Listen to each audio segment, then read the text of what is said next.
Good evening, guys. Out here tonight on the porch again. Sunday night is Easter. Um, had a beautiful day, and then right at dusk we had a pretty heavy rain, pretty steady rain for quite a bit, which we need here in Florida. It's been dry, and it stopped, and right now it's beautiful out here this evening. Tonight I got this AJ Fernandez box pressed. It's got a Nicaraguan wrapper and a combination of leaves. It's got some Esteli, some Jalapa, and I think Tepe. I'm probably butchering these names, and I think one more um, inside it. Whatever combination it is, pretty good. This is a pretty common cigar. I'm sure you can probably find it in most decent cigar shops. I got it. Hell, I got it yesterday at a local liquor store right up the street. If you're familiar with the area, it's Shores Liquor. It's a local chain. They got a pretty good walk-in humidor. They don't have a huge selection, but they do keep their cigars pretty good. So usually you can take it home and smoke it without having to fix the humidity in it like sometimes when you buy them. But anyway, it's pretty good. Um, I don't smoke them all the time, but I've had quite a few over the years, and they're pretty consistent. They have different wrappers and all. I like the darker one though, like this one here. So it's supposed to be a Oscuro wrapper, whatever that means, but it's pretty good. It's pretty good. And I'm smoking it, or I'm drinking it with this EH Taylor small batch.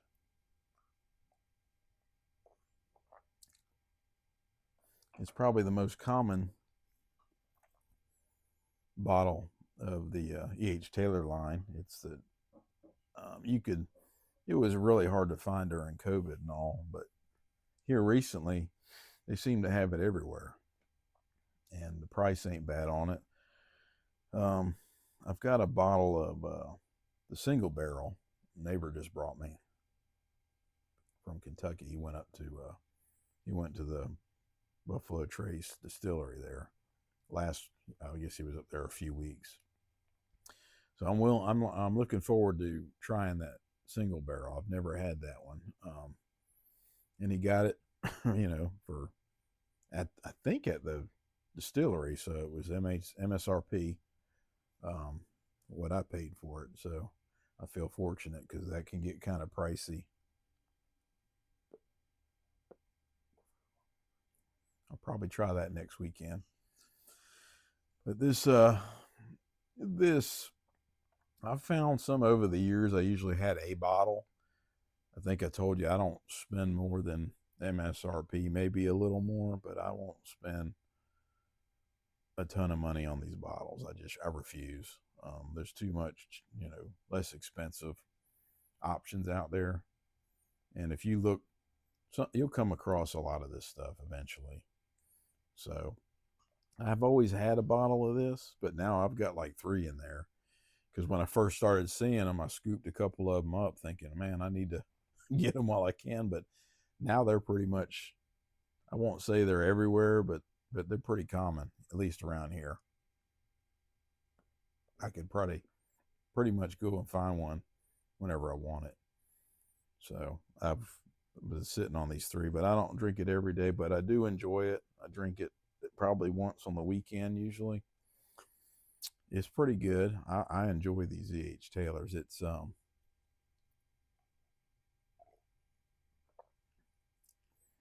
of like a caramel or caramel corn. Yeah, that's what I would say. Butterscotch, um, maybe some vanilla, and like all these Buffalo Trace products, they seem to have a fruity. Seems like Buffalo Trace, and it's got like a grape and then stag, and this has got a little bit of a cherry note on the nose and the palate. Um, but it's pretty good, and it's a little spicy, but I enjoy it. Um, I'm sure most of y'all have had it at some point. But if you have it and you see it at a decent price, I'd pick one up and give it a go.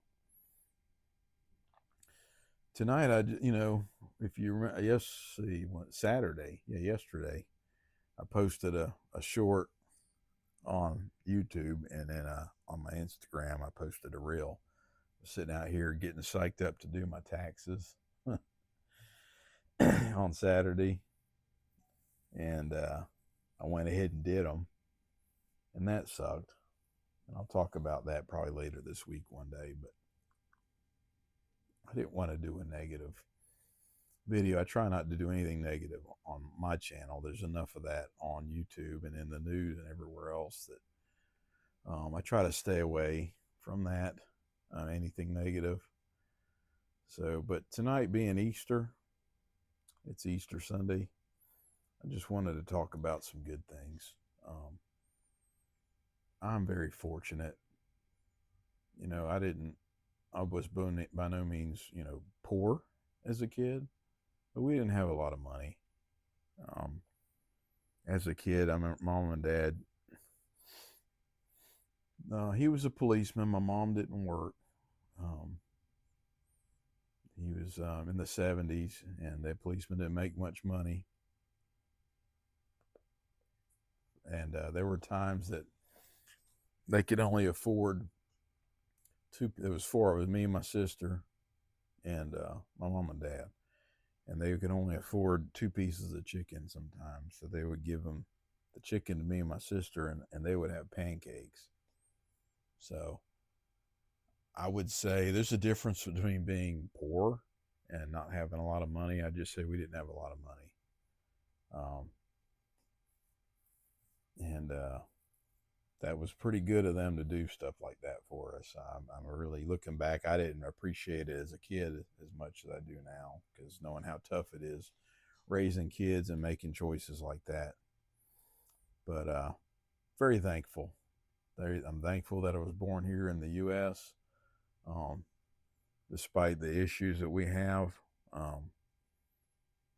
we're very fortunate to live here. We're got a pretty decent government overall.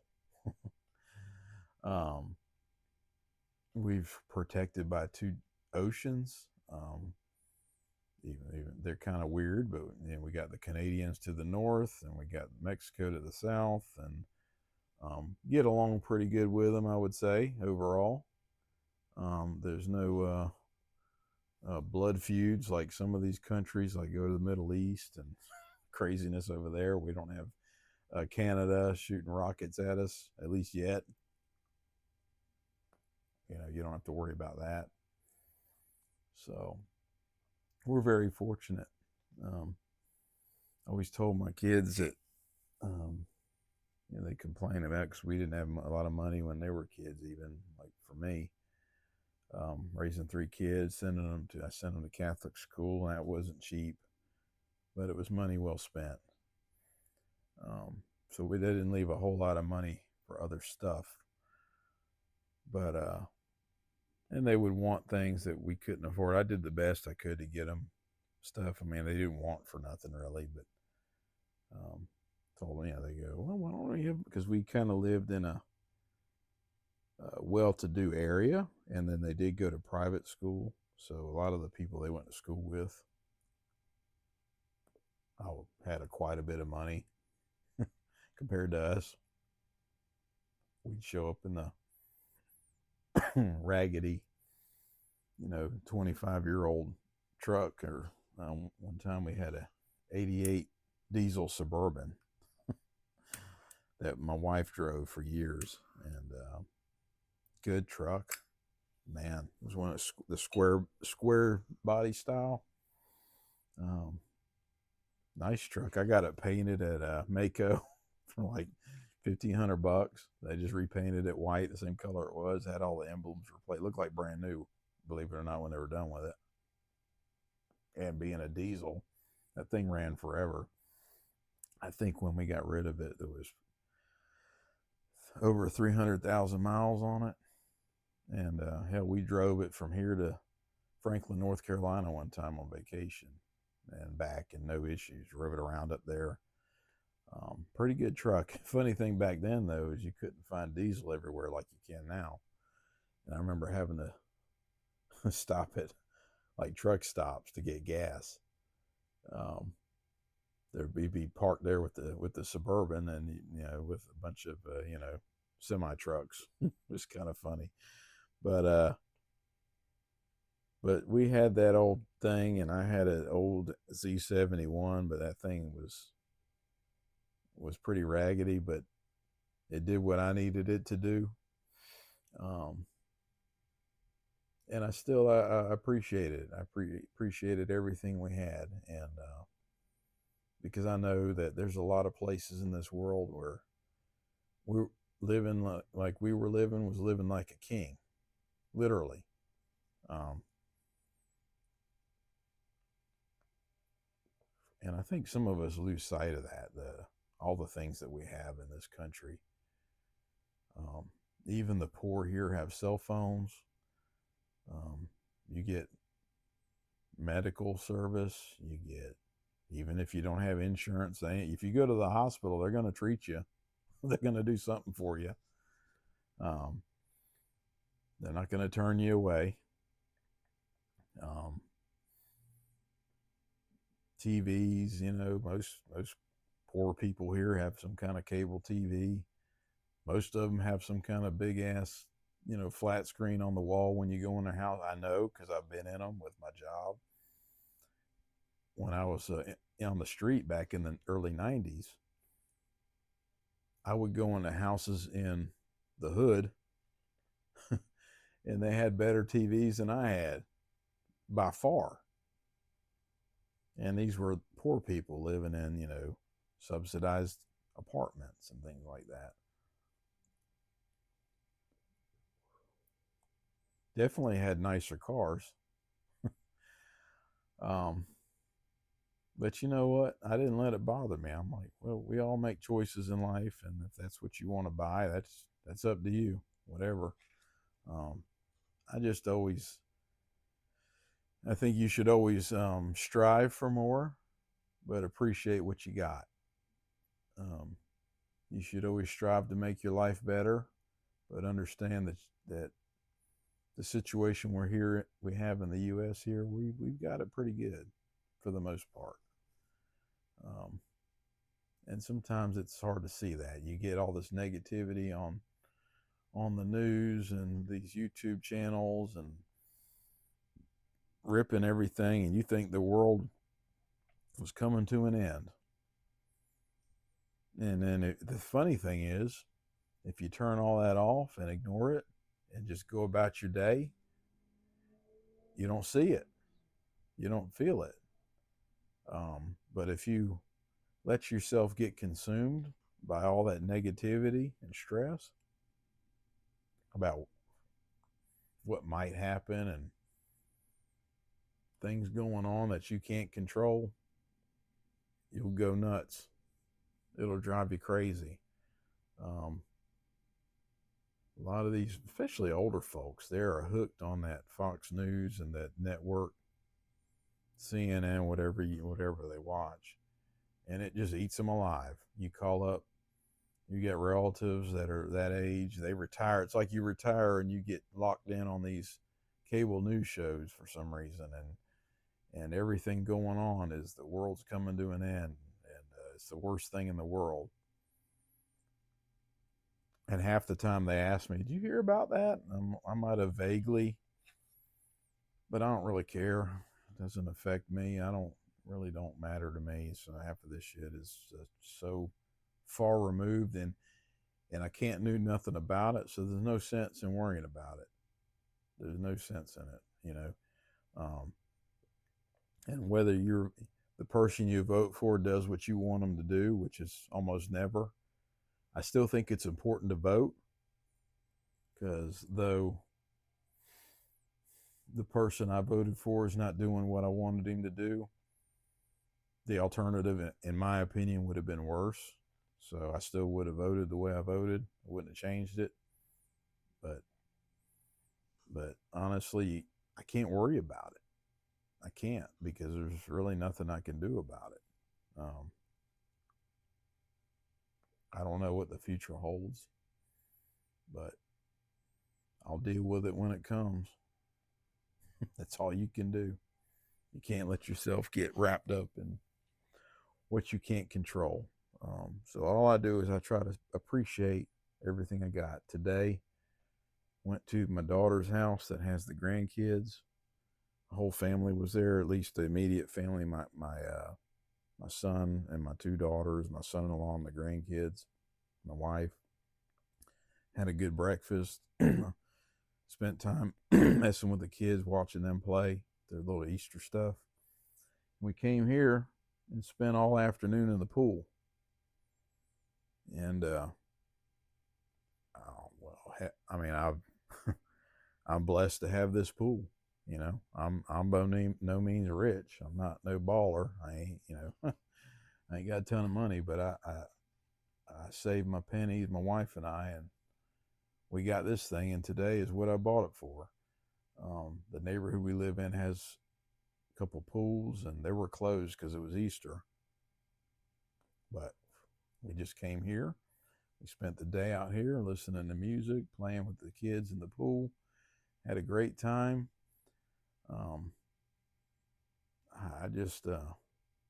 I just really appreciate everything I got, and I think some of us lose sight of whether you have a pool or you're not as well off. You're still better off than most people. A lot of people in this world. I won't say most. I don't know, but there's a lot of people in this world in a bad way right now, and I appreciate everything I got. And I think on a day like today, on Easter, and we need to remember that the sacrifice made for us, and whether you're got faith or not, if that's not your thing, that's fine. But still, you can appreciate what you got, and you can appreciate what people don't have in this world. Most people in the U.S.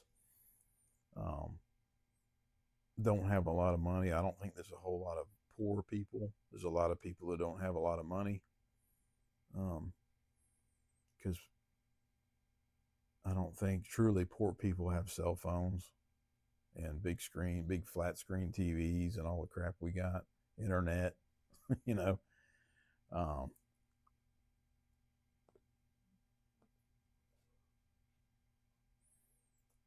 But a lot of times we get so wrapped up in ourselves and what we don't have and thinking about what we want, what we can't get, that we forget to look around at the things you do have. And it's important. So just feel like I'm rambling now. Anyway, the point is just take a little time to take a step back and look at your life and just say thank you. Whether it's to yourself or to God or whoever you pray to.